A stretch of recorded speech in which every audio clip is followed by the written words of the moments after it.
주의 나라 찬양 속에 임하시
4장입니다. 드디어 4장 맞습니다. 빌립보서 4장 1절에서 7절 말씀입니다. 빌립보서 4장 1절에서 7절 말씀 우리 한 절씩 교독하도록 하겠습니다.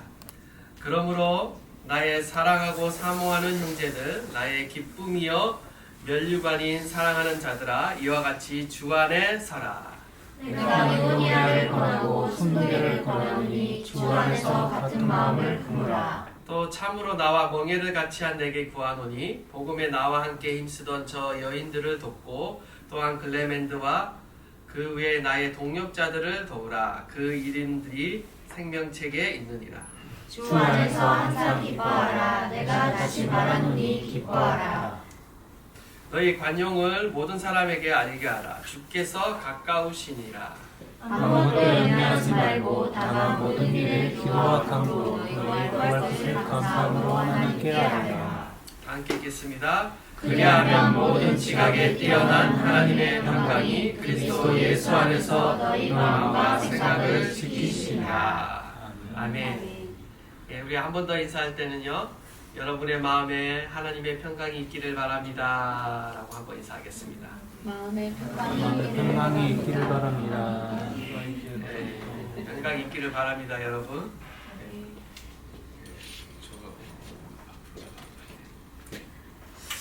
네, 오늘 본문은요, 사도 바울이 사랑하는 빌립보 교인들을 향해서 서신을 이제 마무리하면서 마지막 권면을 하는 내용입니다. 한마디로 주 안에 굳게 서라라고 권면을 하고 있습니다.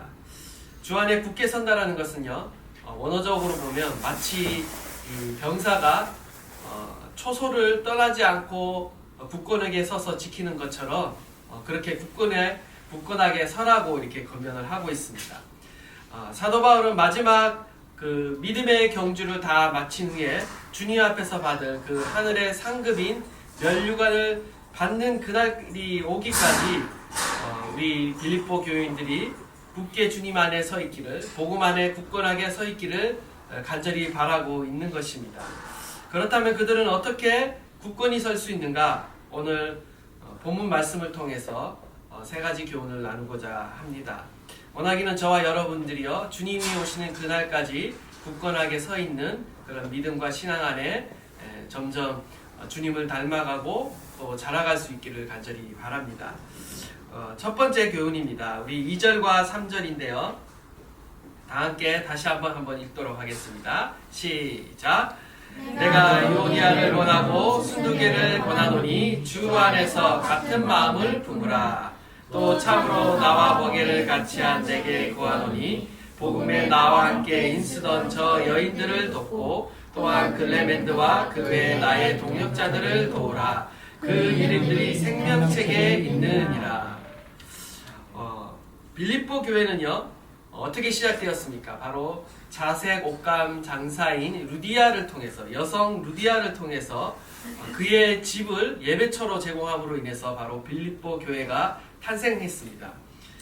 빌립보 교회가 여인으로부터 시작해서 세워진 교회인 만큼 교회 내에서 여성의 역할과 지위가 굉장히 컸던 것 같아요. 당시 마게도냐인들은요, 자신들의 성을 모계로부터 받았을 뿐만 아니라 또 부녀자들이 개인 재산을 소유할 수 있을 만큼 어떤 사회적인 지위가 꽤 여성들의 지위가 높았던 그런 도시였습니다. 이런 사회적인 배경하에서 지금 이 두 여인이 교회 내에서 상당한 역할, 어떤 지도자적인 역할을 감당하고 있었다라는 겁니다. 그런데 이 두 여성 지도자들에게 갈등이 생겼다는 거예요. 그리고 그로 인해서 교회의 어떤 다툼과 분쟁의 위험에 빠지게 된 것입니다. 두 여인이 어떤 문제로 불화하고 있는지에 대해서 정확히 밝히고 있지는 않지만 어떤 의견의 차이가 있든지 아니면 어떤 주도권의 문제가 있든지 복음에 대한 어떤 열심과 경쟁 의식으로 인해서 둘이 이렇게 불화하고 있었다라는 것을 우리가 추정해 봅니다. 유오디아와 순두개는요, 복음을 위해 함께 바울과 함께 힘쓰던 동역자였습니다. 교회의 적이 아니라 교회를 사랑하는 사람이었습니다. 그런데 아이러니하게도 교회를 향한 그 열심들이 부딪히고 있다라는 거죠. 그래서 분열과 다툼이 일어나고 있다라는 거고 오히려 교회를 어렵게 만들고 있다라는 것입니다. 교회에 있어서 정말 중요한 것은요, 열심 이전에 주 안에서 하나 되는 마음입니다. 그리스도 안에서 하나 되지 못하면요, 결코 하나님의 선을 이룰 수 없습니다. 하나님의 나라를 온전히 세울 수 없다라는 거죠. 뭐 교회뿐이겠습니까? 가정에서든 사회에서든요, 우리가 하나 되지 못하고 함께 동역하지 못하면요, 그 사회는, 그 가정은, 그 나라는요, 분열할 수밖에 없고 든든히 세워질 수 없다라는 것이죠. 3절을 한번 다시 보시면요, 우리 개역 개정 성경이 좀 약간 번역에 오류가 있기 때문에 새 번역 성경 우리 한번 띄워주시고요. 새 번역 성경으로 우리 다시 한번 읽도록 하겠습니다. 시작. 그렇습니다. 나의 진정한 동지여 그들에게 부탁합니다. 이 여인들을 도와주십시오. 이 여인들은 클레멘트와 그 밖에 나의 동역자들과 더불어 복음을 전하는 일에 나와 함께 애쓴 사람들입니다. 그들의 이름은 생명책에 기록되어 있습니다. 예, 개역개정에는 나와 멍에를 같이 한 내게 구하노니라고 되어 있습니다. 이 너가 누구인가 이름을 밝히고 있지는 않지만요, 바알과 함께 멍에를 같이 맨 동역자를 말하고 있습니다. 당시 독자들은 그가 누구인지 알았겠지만 오늘 우리에게는 확실하지 않는 인물입니다.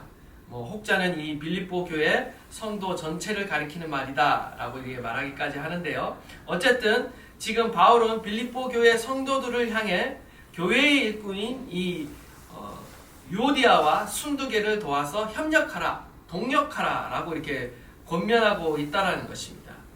교회의 지도자들도 한 마음으로 한 뜻으로 하나가 되는 것이 중요하고요, 나아가서 더 중요한 것은 바로 이 교회의 지도자들을 도와서 교회의 모든 성도들이 또 한 마음으로 서로 돕고 협력하는 동력의 관계가 중요하다는 것을 우리에게 보여주고 있습니다. 바울에게 있어서 그들 모두는요, 경쟁자가 아니라 복음을 위해 함께 수고하는 동력자들이다 라는 이 개념을 가지고 계속 권면을 하고 있다는 것이죠. 그들은 영원한 생명에 함께 참여할 가족들이었습니다. 이처럼 서로 한 마음으로 연합하고 서로 도와가며 동력할 때 하나님의 교회는 든든히 세워져 간다는 겁니다. 여기에 보면 멍에라는 개념이 등장하고 있는데요, 우리 멍에 잘 아시죠? 밭을 갈 때 소의 이 어깨에 이렇게 지우는 기구를 말하고 있습니다. 보통은 소 한 마리가 이렇게 밭을 갈 때 한 소의 어깨 위에 이 멍에를 매기도 하는데요, 좀 더 효율적으로 더 많은 힘을 가지고 밭을 갈 때는요, 소 두 마리에게 이렇게 두 개의 이렇게 멍에를 동시에 이렇게 매여서 이렇게 밭을 가는 그런 모습을 여러분 한번 보신 적이 있으신지 모르겠는데요, 그렇게 메고 이렇게 밭을 갈게 되면요, 더 많은 양의 더 많은 큰 일을 할 수 있게 됩니다. 오늘 본문 가운데도요, 바로 그러한 두 소의 멍에를 메고 같이 지고 이렇게 밭을 가는 그 그림을 가지고 오늘 설명하고 있는 것입니다. 두 소가 힘을 합쳐서 협력할 때요, 처음에 이 멍에를 맬 때 서로가 이렇게 보조를 잘 못 맞추기 때문에 고통을 받기도 하고, 또 소도 나름 인내의 과정을, 이 보조를 맞추는 그 시간이 걸릴 때까지 인내의 과정을 겪게 됩니다. 우리도 마찬가지죠. 하나님의 그 복음 안에서, 그리스도 안에서 우리가 함께 동력하기 위해서는요, 보조를 맞추는 일이 필요합니다. 누군가는 속도를 내야 하고 또 누군가는 속도를 늦춰야 합니다. 함께 또 보조를 맞추기 위해 서로 또 뜻과 생각이 조금씩 다르기 때문에 같이 한 마음을 모으기 위해서도 그 조율하기 위해서도 우리가 서로 인내가 필요하다는 것이죠. 바울 곁에는 이처럼 멍에를 같이 한 동력자들이 참 많았습니다. 그들에게는 어떤 공통점이 있었냐면요, 모두 다 복음을 위해 고통을 함께 나누며 협력했다는 것입니다. 그 중에는요, 성경 가운데 등장하는 인물 중에 브리스길라와 아굴라는요, 바울의 목숨을 위해 자기의 목이라도 내어놓을 정도로 함께 동참한 동력자였습니다. 뿐만 아니라 의원 누가 잘 아시죠? 누가복음의 저자이기도 한 이 누가는 어떻습니까? 바울이 순교하기 직전까지 끝까지 그를 함께 동행하면서 함께 사역했던 또 사역자였습니다. 그 외에도 각 바울의 서신 이 마지막에는 항상 수십 명의 인사 부분에 수십 명의 동역자들의 이름들이 등장하고 있는 것을 우리가 보게 됩니다. 그렇습니다. 바울의 이 선교 사역의 열매는요, 결코 사도 바울 혼자만의 노력과 사역을 통해서 이루어진 결과가 아니었다라는 거죠. 아무리 바울이 위대한 인물이라 해도 그 옆에는 동역자들이 없었다라면 결코 그와 같은 위대한 선교의 사역을 이루지 못했다라는 것입니다. 교회도 마찬가지죠. 하나님의 나라를 세워가는 데 있어서요, 어느 한 사람에 의해서, 어느 한 지도자에 의해서 교회가 세워지는 것이 아니라 같이 협력하는 그 동력의 관계를 통해서 하나님의 나라가 세워진다라는 것입니다. 바울 일행에게 음식을 제공하는 자가 있었고, 또한 거처를 제공하는 자가 있었으며, 서신을 전달하는 자가 있었고, 또 수감 중에 돌봐주는 자가 또한 있었습니다. 또 죽음의 위험 가운데 건져주는 자가 있었고, 함께 옥에 갇힌 자가 있었고, 또 선교 여행에 직접 동행하는 자가 있었다는 거죠. 이처럼 그리스도의 복음을 전파하는 일에 각자 여러 모양으로 함께 동력하며 협력하며 도울 때 하나님의 나라가 확장되며 주님의 영광이 드러났다라는 것입니다. 저는 우리 팔로운 교회를 볼 때 각자 한 사람 한 사람을 볼 때 너무나 귀하고, 그러나 또 우리가 뭐 숫자가 적다고 해서 결코 약한 공동체는 아닙니다. 그러나 각자 개인이 스스로를 바라볼 때 스스로가 연약해 보일 수 있을지 모르겠지만, 우리가 서로가 함께 복음의 멍에를 같이 메고 서로 함께 도와가며 협력할 때 우리는 결코 약하지 아니하며 하나님의 영광을 드러내는 귀한 강한 교회로 세워질 줄 믿습니다. 교회뿐만이 아니죠. 우리의 가정과 여러분이 속한 모든 공동체 안에서 여러분이 함께 협력하고 함께 서로 도와가며 한 마음과 한 뜻으로 연합할 때 하나님께서는 그곳 가운데 놀라운 일을 행하시고 하나님의 나라를 세워가실 줄 믿습니다. 이처럼 이렇게 한 마음으로 서로 도와가며 동력할 때요, 우리는 주 안에서 굳게 설 수 있다라는 것입니다. 두 번째로는요, 기뻐하고 관용하라는 것입니다. 우리 4절과 5절 말씀 다 함께 큰 목소리로 함께 봉독하도록 하겠습니다. 주 안에서 항상 기뻐하라. 내가 다시 말하노니 기뻐하라. 너의 관용을 모든 사람에게 알게 하라. 주께서 가까우시니라. 아멘. 주 안에서 기뻐하라는 말을 이렇게 반복해서 이렇게 말하고 있습니다. 빌립보서에서는 이 기뻐하라는 말이 되게 많이 등장을 하고 있죠. 기쁨은 빌립보서 전체의 주제이기도 합니다. 기쁨에 대한 표현이요, 무려 17번이나 이 빌립보서 서신 안에 등장하고 있습니다. 항상 기뻐하라는 이 명령은요, 문자적으로 한순간도 예외 없이 모든 시간에 기뻐하라는 그런 의미를 갖고 있는데, 사실 이거 인간으로서는 불가능한 명령이죠. 모든 일상 가운데 늘 기뻐한다. 시련과 어려움이 있을 때도 기뻐한다. 거의 불가능한 일처럼 보입니다.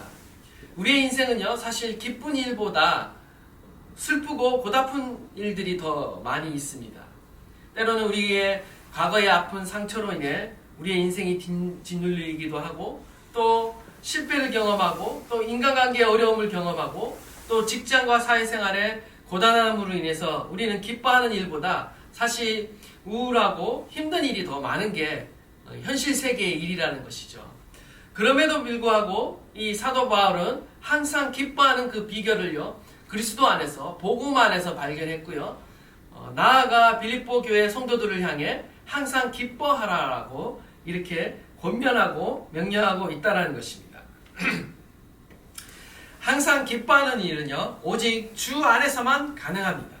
결코 어떤 세상적인 어떤 조건에 의해서, 명예에 의해서, 권력에 의해서, 아니면 더 많은 소유에 의해서 우리가 기뻐할 것 같지만, 행복할 것 같지만 결코 거기에서 우리의 행복을 찾을 수 없다는 거죠. 결론은 주님 안에서 우리가 참된 기쁨과 만족을 경험할 수 있다는 겁니다. 먼저 주 안에서 있다라는 이 말은요, 주님과 연합된 우리의 구원과 관계돼서 표현할 때 이 말을 사용합니다. 주 안에서라는 것은 바로 우리가 주 안에서 우리가 죄와 사망의 범에서 해방되었다라는 것입니다. 죄와 사망에서 해방되었다는 것은요, 모든 슬픔과 모든 두려움의 근원으로부터 우리가 자유케 되었다는 거예요. 그렇기 때문에 이 엄청난 자유가 우리 가운데 있기 때문에, 영적인 자유가 우리 가운데 있기 때문에, 영적인 구원이 우리 가운데 있기 때문에, 이 영적인 자유가 가져다주는 기쁨은요, 그 어떤 것도 방해할 수 없다라는 거예요. 절대적인 기쁨이라는 거죠. 우리는 주 안에서 기뻐한다는 이 말 안에 우리를 구원하신 그 하나님이 우리에게 베풀어 주신 그 구원과 그거로 인해 우리가 누리고 있는 이 자유로 인해 우리는 영원히 기뻐할 수 있다라는 것입니다. 우리 안에 복음의 기쁨, 구원의 기쁨, 영적인 자유로 인한 기쁨, 해방으로 인한 기쁨이 다시 회복되어야 합니다. 하나님께서 우리를 구원하신 그 사실로 인해 우리는 기뻐해야 된다는 것이죠. 나아가 주 안에서 기뻐한다는 것은요, 주에 대한 소망을 가지고 기뻐하라는 것입니다. 주로 말미암아 장차 나타날 영광이 우리 가운데 있다는 거예요. 지금 우리가 잠시 시련을 당하고 고난을 당하고 때로는 내 마음 내 뜻대로 내 인생이 풀어지지 않는 이런 상황 가운데 있지만 결코 그걸로 인해 낙심하지 말라는 거죠. 장차 하나님께서 우리가 믿음 가운데로 이 땅을 살아갈 때 하나님께서 우리에게 주실 그 소망과 그 영광을 바라보며 기뻐하라는 것입니다. 나아가서 주 안에서 기뻐하라는 것은요, 바로 주님을 전적으로 의지하는 그 삶 가운데 주님을 기뻐하라는 것입니다. 우리가 주님을 전적으로 의지하는 그 삶 가운데 하나님께서는 우리에게 새 힘을 주시고 날마다 기뻐할 수 있는 그 이유가 되어 주신다라는 겁니다. 주님에 대한 신앙이 없다라면요, 우리는 결코 이 어려운 현실 가운데 기뻐하는 삶을 살아갈 수 없습니다.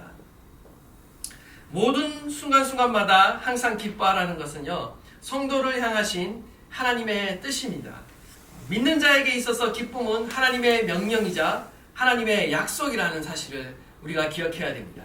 우리 시편 16편 11절과 요한복음 16장 22절 말씀 우리 한번 다 함께 읽도록 하겠습니다. 시작. 주께서 생명의 길을 내게 보이시니 주의 앞에는 충만한 흠이 있고 주의 오른쪽에는 영원한 즐거움이 있나이다. 지금은 너희가 근심하나 내가 다시 너희를 보리니 너희 마음이 기쁠 것이요 너희 기쁨이 빼앗을 자가 없으리라. 아멘. 주의 임재 가운데 충만한 기쁨이 있습니다. 주님과의 그 친밀한 가운데 우리 가운데 하나님이 기쁨을 주신다고 약속해 주고 계시는 것이죠. 뿐만 아니라 우리 안에 계신 그리스도의 임재로 인해서 우리 안에 이미 기쁨의 근원이 우리 안에 있다라고 말씀하시고 또 그 기쁨의 근원으로 인해서 우리가 날마다 기뻐할 수 있고 또한 그 기쁨을 빼앗기지 아니할 것이라 약속해 주고 계십니다. 기쁨은요, 믿는 성도들에게 주시는 하나님의 선물인 것입니다. 기뻐하기로 우리가 결단해야 되고 기뻐하며 살기로 우리가 연습해야 됩니다. 주 안에서 기뻐하는 연습을 우리가 해야 된다는 것이죠. 이 비밀을 바울은 누렸다는 겁니다. 빌립보서는요, 바울이 로마 감옥에서 쓴 편지입니다. 그가 처한 상황은 도저히 기뻐할 수 없는 상황이었어요. 그러나 그럼에도 불구하고 자신은 지금 육신의 자유마저 박탈당하고 갇혀있는 상황이지만 그럼에도 불구하고 사도 바울은 그리스도로 인해 복음으로 인해 기뻐하며 오히려 감옥 밖에 있는 빌립보 교인들을 격려하고 있다는 것이죠. 그는 과거 신라와 함께 복음을 전하다가 빌립보의 지하 감옥에 또한 갇힌 적이 있습니다. 참 감옥에 많이 이렇게 갇히는 경험을 사도 바울이 하고 있는데요. 그때에도 이 빌립보의 지하 감옥에 갇혀 있을 때에도요, 바울과 신라는요, 기뻐하며 하나님을 찬송했습니다. 그때 옥문이 열려지는 놀라운 또 기적을 체험하게 되죠. 바울이 그렇게 할 수 있는 이유는 무엇이었는가? 그것은 바로 자신이 지금 당하고 있는 그 고난보다 앞으로 누리게 될, 그리스도 안에서 누리게 될 그 영광과 부활의 그 소망 때문에 기뻐할 수 있었다라는 것이죠. 모든 눈물을 그 눈에 씻겨주시며 결국 주님 앞에 믿음으로 살아가며 달려갔을 때 마지막 날 받게 될 그 영광스러운 상급을 또한 바라보며 기뻐했다라는 것입니다. 무엇보다도요, 그러한 상급 때문에 또 기뻐한 것이 아니라 바로 예수 그리스도 그 자신, 그분 한 분 때문에 그로 인해서 기뻐하고 즐거워하고 있는 것을 우리는 보게 되는 것입니다. 모든 기쁨의 근원은요, 환경에 달려 있지 않습니다. 빌립보서가 계속해서 우리에게 말씀해 주고 있는 것은요, 기쁨의 근원이 너희가 가지고 있는 어떤 조건에 의해서 그 기쁨이 있지 않다라는 것입니다. 모든 기쁨의 근원은 오직 예수 그리스도다라는 것을 계속 반복해서 우리에게 말씀하고 있는 것입니다. 바로 바울 안에 그리스도가 사시기 때문에 그 안에 계신 그리스도로 인해 기뻐하고 있습니다. 사나 죽으나 오직 그리스도가 존귀케 되어지며 내 안에 사시는 분이 예수님이기 때문에 그분과 함께 살아가는 것이, 그분과 동행하는 것이 그에게 있어서는 유일한 그리고 최고의 만족이었다라는 것입니다. 어떻습니까? 우리에게 참된 기쁨, 가장 큰 기쁨은 무엇인지 우리가 한번 우리 자신을 돌아보기를 원합니다. 정말 하나님 때문에, 예수님 때문에, 예수 그리스도의 그 복음 때문에 우리는 기뻐하고 있는가? 아니면 이 땅에서 또한 내가 더 얻기 원하고 바라는 그 무엇을 얻지 못해서 정말 기뻐하지 못하고 있는 그러한 삶을 살아가고 있는가? 세상의 그 어떤 것과 비교할 수 없는 예수님으로 인한 그 기쁨이 저와 안에 흘러넘치기를 간절히 바랍니다. 예수님 안에 참된 소망이 있습니다. 그리스도 임재 가운데 참된 기쁨이 있습니다. 그 주님과 누리는 그 기쁨을요, 그 하나님과 누리는 그 친밀한 가운데 누리는 그 기쁨이 저와 여러분 안에 있기를 원하고, 또한 그 기쁨을 잃어버린 자들이 있다라면 그 기쁨을 회복할 수 있는 저와 여러분 되시기를 간절히 축원합니다. 하나님의 나라는 먹는 것과 마시는 것이 아니요 오직 성령 안에 있는 의와 평강과 희락이라. 성령 안에 참된 기쁨이 있고요, 만족이 있습니다. 하나님께서 저와 여러분에게 이 기쁨과 평강을 주시기 원하십니다. 우리가 이것을 사모해야 되겠고, 또 주님 앞에 구해야 되겠고, 또 우리가 적극적으로 주 안에서 이 기쁨과 평강을 누릴 수 있기를 간절히 바랍니다. 5절입니다. 너희 관용을 모든 사람에게 알게 하라. 나아가서 기뻐할 뿐만 아니라 우리가 관용을 베푸는 삶을 살아야 된다라고 우리에게 격려하고 있습니다. 관용이라는 것은 넓은 마음으로 남을 품는 것을 의미합니다. 남의 잘못에 대해서 너그럽고 또한 그들의 결점을 판단하는 데 있어서 인자한 태도를 갖는 것이 바로 관용이라는 자세입니다. 그리스도인들이 반드시 갖춰야 할 덕목인 것이죠. 빌립보 교인들에게 있어서는요, 이 관용이 지금 그 어느 때보다 필요했습니다. 왜냐하면 유오디아와 순두계가 지금 이렇게 다툼을 또 분쟁 가운데 있었기 때문에 그들 가운데 필요한 중요한 자세가 바로 이 관용이었다라는 것입니다. 분쟁 가운데 서로 하나가 되고 협력하기 위해서는요, 관용의 태도가 필요합니다. 뿐만 아니라 세상 사람들을 향해서도요, 이 관용적인 자세가 필요합니다. 빌립보 교회가 복음을 반대하는 세력으로부터 위협을 받고 있습니다. 자신들을 핍박하는 세상 사람들에 대해서 관용적인 자세가 필요하다는 것이죠. 우리가 세상에 대해서, 나를 대적하는 세상에 대해서 관용적인 그러한 자세를 베풀 때에 세상은 우리를 향해 참 그리스도의 제자임을 알게 된다는 것입니다. 그러면 누가 관용을 베풀 수 있는가? 두 가지를 분명하게 인식하는 자만이 관용을 베풀 수 있습니다. 첫 번째는 뭐냐면요, 자신이 하나님의 무조건적인 은혜로 구원을 받았다는 사실에 대한 철저한 인식이 있는 자만이 관용을 베풀 수 있어요. 하나님의 관용이 없다라면요, 우리는 결코 용서받을 수도 없고 하나님 앞에 살아남을 수도 없다라는 것이죠. 우리는 자꾸 까먹습니다. 하나님이 나를 얼마나 용서해 주셨는지, 얼마나 나의 삶에 관용을 베풀어 주셨는지, 지금도 자비를 베푸시고 계신다, 관용을 베푸고 계신다라는 사실을 우리는 잊어버리고 사는 것이죠. 그렇기 때문에 나에게 잘못한 그 사람을 용서하지 못하고 때로는 사람들에게 너그럽게 또 인자한 모습으로 대하지 못하는 그러한 모습이 우리 가운데 있다라는 것입니다. 하나님의 그 무조건적인 은혜를 우리가 철저히 인식하면서 날마다 살아야 됩니다. 그러할 때 다른 사람에게 관용하는 사람이 될 수 있다라는 것이죠. 두 번째는요, 주께서 가까웠다라는, 바로 주님의 재림의 때가 가깝다라는 그 인식을 가지고 있어야 됩니다. 주님이 재림하시면 어떤 일이 일어납니까? 모든 죄악들이 드러나게 될 것입니다. 그리고 하나님께서 공의로 이 세상을 판단하게 되실 것입니다. 환난을 끼치는 자에게는 환난을 갚으시고요. 환난 받은 우리에게는 영광으로 갚으시는 것이 바로 하나님의 법칙입니다. 공의의 날에 이러한 일이 일어날 거라는 거죠. 이 사실을 믿는 사람들은요, 다른 사람에게 관용을 베풀 수 있다는 것입니다. 스스로 조급해하지 않고 스스로 타인을 정죄하거나 심판하지 않고 하나님께 맡기게 되어 있다는 거고요. 또한 나아가서 주님의 재림이 가까울수록 우리가 하나님을 더 닮고 하나님의 뜻대로 말씀대로 살고자 노력하게 되어 있다는 것이죠. 뿐만 아니라 죄인들을 구원해야 될 사명이 우리 가운데 있기 때문에 그 긴박함으로 인해서 하나님의 심판이 임하기 전에 더 많은 영혼들을 구원하기 위해 세상 사람들에게 관용과 사랑과 친절을 베풀게 되어진다는 것입니다. 이러한 하나님의 때, 재림의 때가 가깝다는 의식이 우리 가운데 있을 때 우리가 좀 더 하나님의 나라를 위해 하나님의 영광을 위해 참고 인내하며 관용하는 그러한 자세로 살아갈 수 있다는 것입니다. 예수님께서는요, 약속하신 대로 충성한 자들에게 상을 주시고 행악자들에게 벌을 내리실 것입니다. 모든 만물을 회복하기 위해 속히 오고 계십니다. 주 안에서 겸손히 인내하며 관용하며 모든 핍박과 어려움을 견디며 승리하는 저와 여러분 가운데 하나님께서는 위로하시며 상급을 주실 줄 믿습니다. 이러한 사실을 믿는 저와 여러분은요, 항상 기뻐하며 관용하며 이 세상을 살아갈 수 있는 것이죠. 이렇게 살아가는 자가 어떤 자입니까?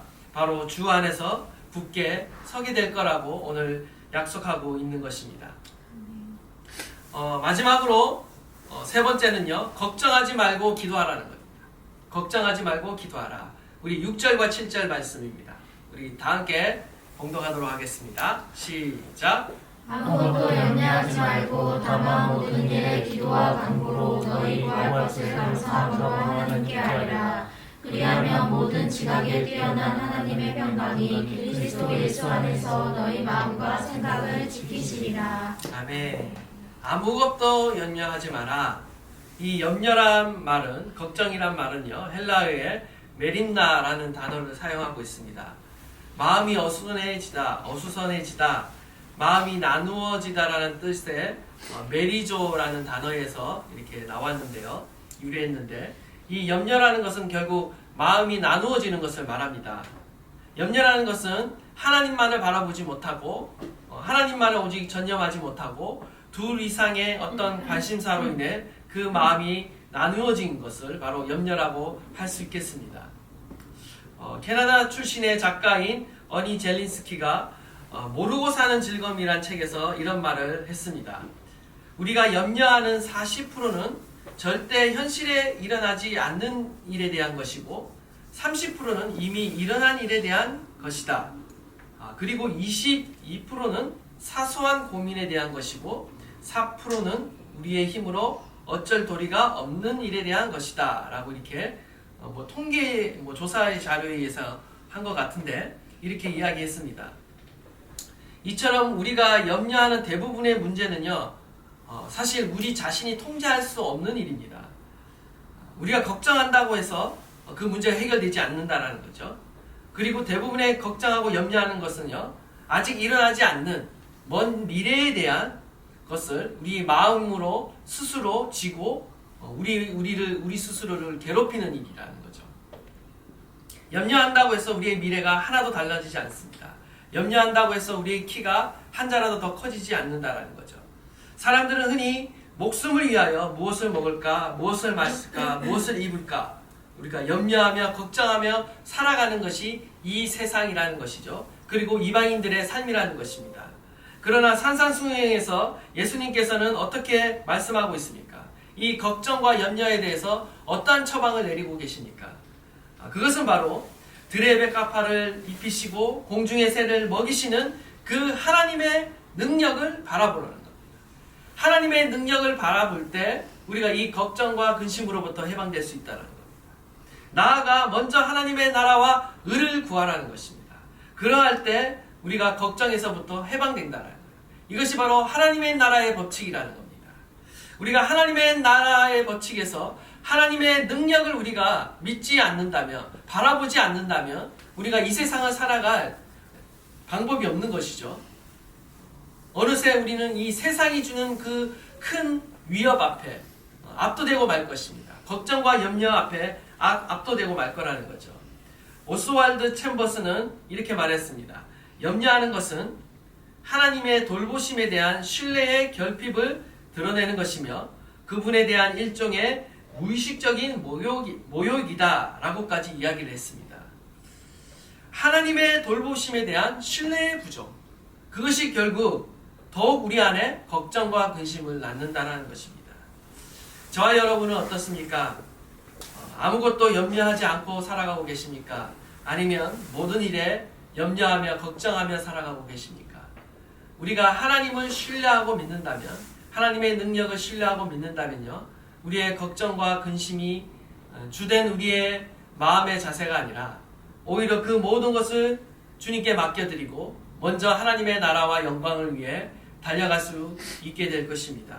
오늘 우리 가운데 또 하나의 처방을 우리 사도 바울이 내리고 있습니다. 모든 일에 염려하지 말고, 아무것도 염려하지 말고 어떻게 하라고 권면하고 있습니까? 다만 모든 일에 기도와 간구로 나아가라고 말하고 있죠. 모든 일에 기도하라는 것은요, 어떤 의미가 있는가? 모든 상황에 하나님의 도우심이 필요하다는 겁니다. 구하는 것을 다 들어주시겠다는 것은 아니에요. 그대로 다 들어주시겠다는 말은 아닙니다. 그러나 기도를 안 해도 되는 상황이나 문제는 없다는 거예요.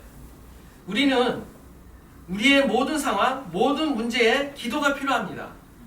뭐 이런 것까지 기도하냐라고 말씀하시는 분이 계시는데 절대 그렇지 않죠. 우리의 삶의 사소한 문제 하나하나까지 우리는 다 주님 앞에 아뢰야 하는 것입니다.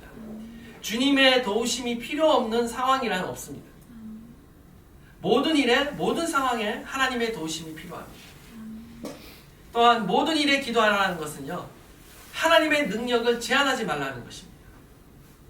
우리는요, 기도하지 않는 많은 이유 중에 하나가 하나님은 영적인 문제나 관심이 있으시고 우리의 어떤 현실적인 문제에는 전혀 역사하지 않는다라는 그런 불신의 생각이 우리의 은연중에, 무의식 중에 우리 안에 있다는 거예요. 그래서 현실적인 문제는 내가 직접 해결해야 되는 것이지 하나님의 도우심만을 이렇게 넉넉히 기다릴 수 없다는 거죠. 여러분은 어떠신지 모르겠어요. 하나님의 능력을 얼마나 신뢰하고 있는지 모르겠습니다. 우리가 모든 일에 기도하는 것은요, 저와 여러분이 가지고 있는 그 모든 문제에 하나님께서 답을 가지고 계신다라는 그 철저한 믿음이 있을 때 우리는 기도할 수 있다는 겁니다. 모든 상황 속에서, 모든 현실 속에서 하나님이 역사를 움직이고 계시고 사람을 움직이고 계시고 상황을 역전시키시는 그 능력의 하나님이라는 사실에 대한 그 믿음이 있을 때 우리는 기도할 수 있게 되는 것입니다. 하나님에게는 능치 못함이 없으십니다.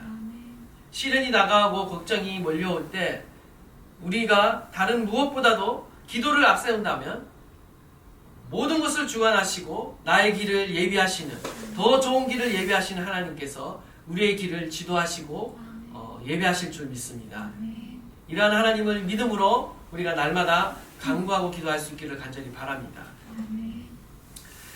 너희 구할 것을 감사함으로 하나님께 아뢰라고 했는데요. 하나님께 아뢰라는 이 말은요, 지속적으로 알려지게 하라라는 그런 의미를 갖고 있습니다. 우리가 모든 염려가 우리가 매일매일 불수불수 어느 때라도 우리 가운데 들어올 수 있다는 거죠. 그렇기 때문에 우리가 기도하고 간구하는 것도요, 지속적으로 계속 기도하고 간구해야 된다는 것입니다. 특별히 감사함을 가지고 기도하라고 명령하고 있습니다.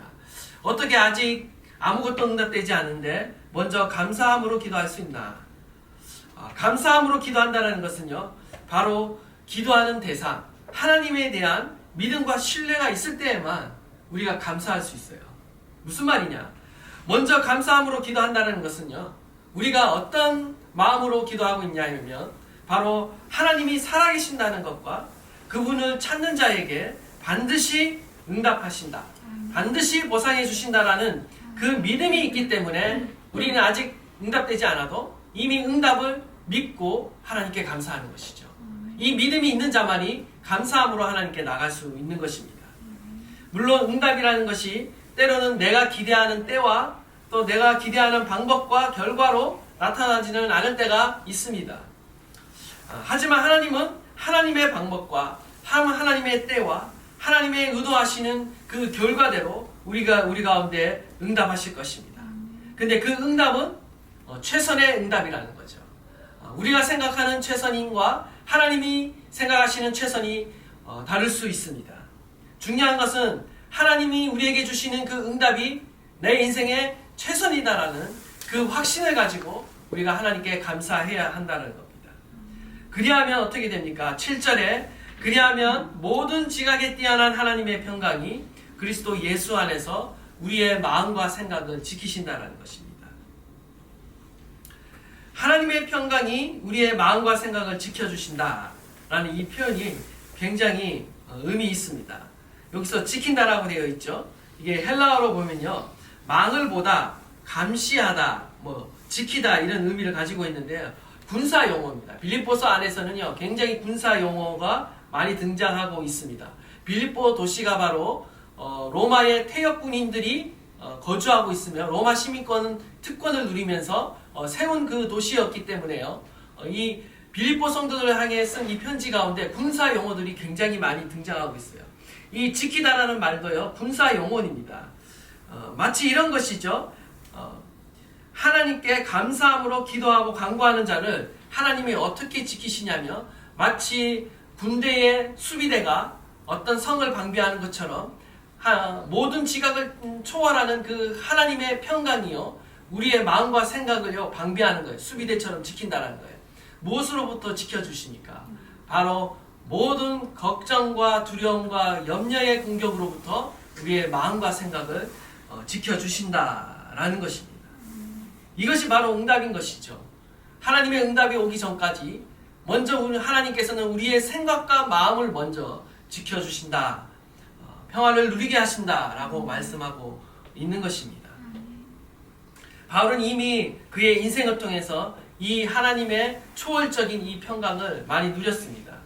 빌립보 지하 감옥에서 누렸고 로마 감옥에서도 지금 누리고 있으며, 또한 앞으로 또 사도행전을 보시면 유라굴로라는 그 광풍을 맞아 그 배가 파손되어서 다 죽을 지경에 빠졌을 때 유일한 한 사람 사도 바울은 그곳 가운데, 폭풍 가운데 평강을 누리고 있었다라는 것입니다.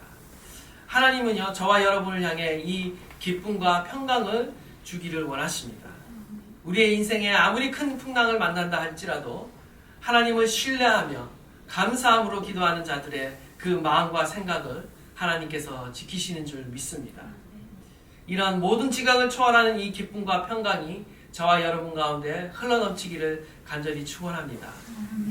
우리가 주님 안에서 끝까지 그 믿음의 경주를 달려가고 마침내 주님 앞에 서는 그날까지 우리가 온전히 서기 위해서 정말 우리가 같은 마음을 품고 서로 도우며 또한 항상 기뻐하고 관용하며 걱정하지 말고 기도할 때 결국 우리 안에 하나님의 나라가 이루어지고 우리가 주님 앞에 서게 될 줄 믿습니다.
보이지 않는 자에게 주가 일하시는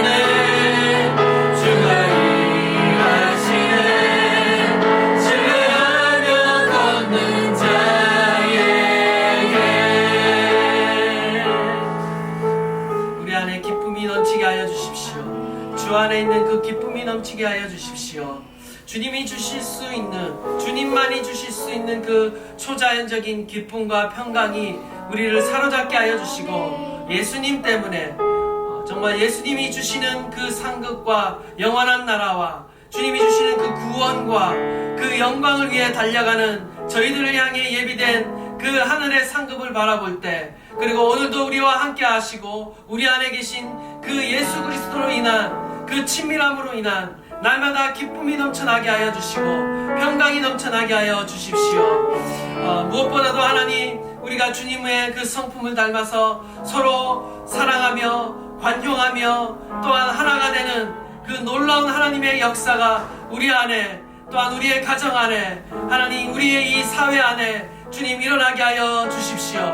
하나님, 이 온 땅의 교회 가운데 찢기고 상하고 분열하고 있는 하나님 이 사회 가운데, 교회 가운데 하나님의 은혜와 사랑과 관용과 주님의 그 넘치는 은혜를 부어주셔서 하나 되게 하시고 함께 주님의 나라를 위해 동역하며 나아갈 수 있도록 하나님 새롭게 하여 주시옵소서. 우리 다 함께 주여 부르짖고